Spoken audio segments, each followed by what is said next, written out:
I'm Ned Whitlock. We have a 28.5 acre farm here in Moloa'a, in like a 500 acre agricultural subdivision. I've moved here with my wife and 2 small kids. Been here since 2002, so we've been on the land 18 years. Before that, I was kind of homesteading, farming in the Ozarks in Arkansas. We had lots of woods, but I was focused on about 12 acres of organic apples and pears. At some point, we decided, well, I wanted to live next to the warm ocean, and Hawaii was the place to go.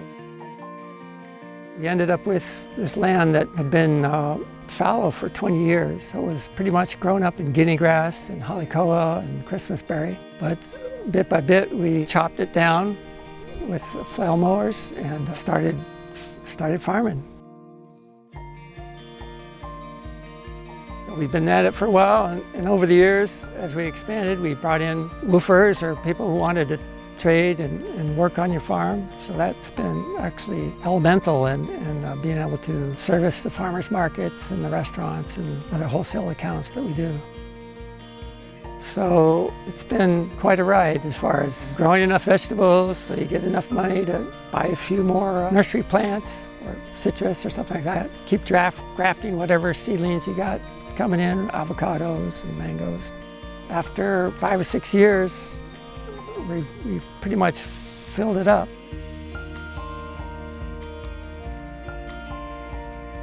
We're doing like 4 acres of vegetables, organic vegetables, and we have 300-400 mango trees, probably like 30 plus varieties, probably 100 avocados, all sorts of varieties, a lot of seedlings and grafted varieties, lychee, long gone, citrus, probably an acre of citrus. We have cacao and whatever I thought would grow around here, so just a scattering of this and that.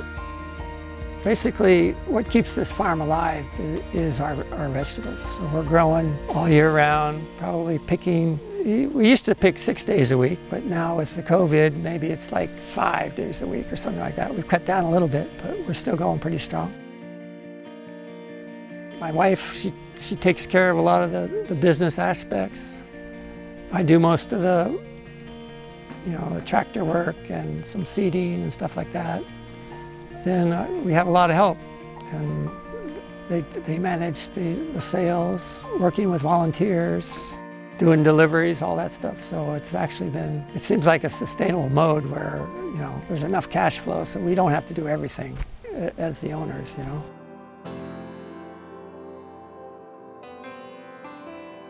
Well, I know that when I did the Master Cho pretty much to the T, how he wanted it, that was like one of the best eggplant crops and taro crops that I've ever seen. We haven't maintained doing much of that, but I mean, sometimes we do the reductions with sugar into, for spray materials. But we've more moved into the Jadam system where we're using anaerobic, basically tanks that we can just put organic green matter in and use a Mazii injector off running the irrigation system and just spread the resulting microbial mix into the fields that way. And that definitely helps. We're here at one of Ned's Jadam tanks. Ned, why don't you describe what we're looking at here? Well, this is a tank from Big Island that people use for collecting water, off their houses. And we've had it a couple years here. And basically there's probably a foot of organic matter floating on top here. And this is the kind of stuff that we're trying to put out on the fields. This is just anaerobic whatever. Hopefully, there's all sorts of bugs going around in there, and hopefully a lot of microbiology that'll be beneficial to my fields. So basically, I'm getting ready to put in more like chopped grass or what other weeds or other material into this tank. So the taro, I've gotten the bigger taro out, so I'm just going to feed this taro to the next generation, and I'll throw some more hoolies in on top of whatever I put in here and let them go. They seem to enjoy it in here. I can come in, take my collection mower, mow up some grass, get it finely chopped, dump a big pile over here, and then with my front end loader, load the tank back up again and put some more fresh water in here. Then, to use it, I take MASDI injector, which basically works on a pressure differential and sucks material into the irrigation lines here. So every time you water, you can be feeding your crops like good juice.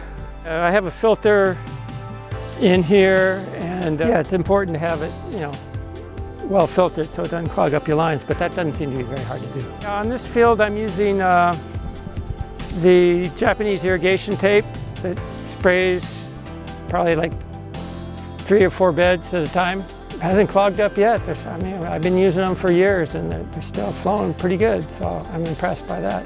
It seemed like when you're on top of the jadam, the plants are shinier. Somehow the vibrancy is just enhanced. For a while there, we weren't buying any nitrogen when we were really doing it. That's huge, yeah. But it takes constant activity. You know, you can't just let it flow and think it's going to happen. You know. Our climate conditions and soil conditions are such that it'll take everything you can throw at it, basically. You know, and it wants more. I have a setup for each field, 3 fields, basically.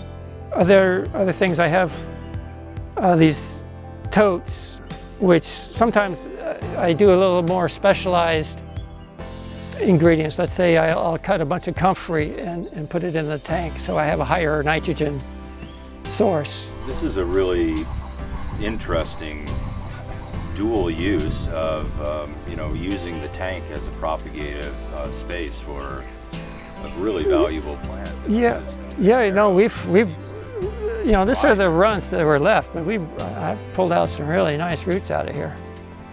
Easy. Yeah, and you would think, oh, maybe mosquito problem, but if you have enough organic matter on the top, it takes care of that. You know, there's no problem.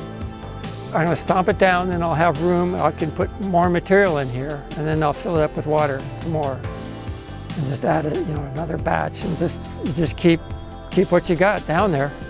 And I would like to figure out you know, besides going through the irrigation system, it'd be nice to have just a siphon off of here. So if you're transplanting or you just want to drench a bed really well, you know, you can just hose it out there, and then, you know, keep it moving.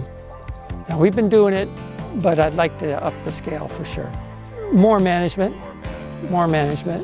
yeah, and more tanks. Yeah, let's go, you know, graduating from the totes to something like this is huge.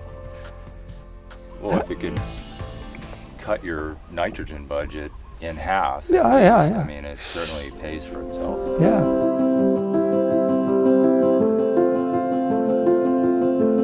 It's definitely gotten a lot darker. We still have challenges. It seems like iron is still a bit of a tie-up here and there. And surprisingly, our pH is a little higher than we want. But the calcium levels are okay too. So trying to figure out, you know, the perfectly balanced soil has been a challenge. And, you know, it's always advantageous to be adding more microbes, whatever varied microbes as you can into the soil. So we've been working on systems to do that. But again, it all takes work and energy to make it happen.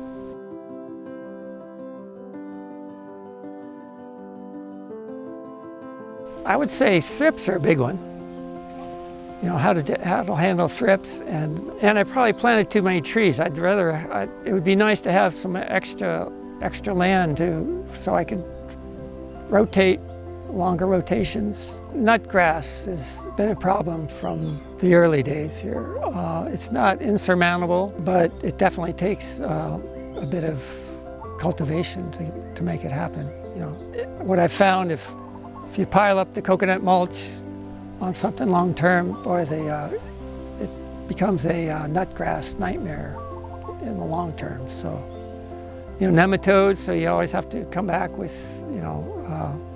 cover crops to make clean fields up and add more nitrogen and stuff like that. But, that's the biggest challenge, is keeping, the soil's hungry, and keeping it fed.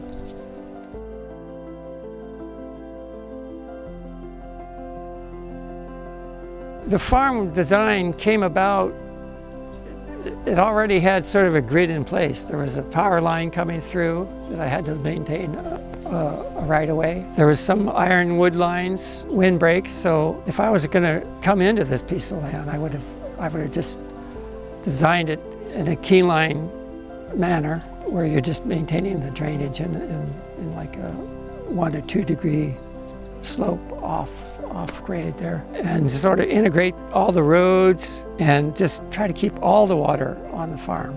Never have any runoff, but I have some design issues that I'd eventually like to mitigate somehow. Most of my fruit trees are on a 20-foot spacing, basically, and it's probably too tight for the pruning. It's a nice, if you can prune to maintain that spacing, it's nice, but you're fighting a lot of vigor that way. So whether space it out a little more, again, I'm not sure whether the 40-foot spacing and huge trees and trying to pick them is the way to go, but maybe I'd increase maybe 25 feet apart or something like that. Just give a little more space to the trees. Well, it would probably be something that would help me in organic materials handling and mulching and laying down compost on beds. So they make things that are adapted for orchards, where you can have a side discharge or a rear discharge. But they're probably like 20 grand, something like that. And whether you get a fully hydraulic one or a PTO one, I'm not sure what would be the best way to go on that. But that's been in my mind. It would go well with, I have a collection flail mower, so I can collect, maybe 1.5 yards, 2 yards of material, just flailing it into a bin in the back of the machine. Then I can just dump it where I want. So I can build up a pile of that, get it into my spreader, and then lay down a nice row of mulch. That would be nice. At the shutdown, we just went into more of a CSA mode for a while, just to carry through. But once the farmers markets opened up and everything, we've cut down from like doing 5 or 6 to 3 a week. We're managing. And definitely we don't have the same flow of employees or workers coming through, but it's worked out fine. Once the farmers markets came online again, the CSA just dropped off, so we just sort of put that aside. There's a few people that we do it, but people like the choice and looking at all the stuff, I think. And so that's been working great. It's all about team. It's all about people. Try to hire the best people you can find and take care of them. The longer somebody stays on the farm, the better they know things, and the smoother things run. So, yeah, people.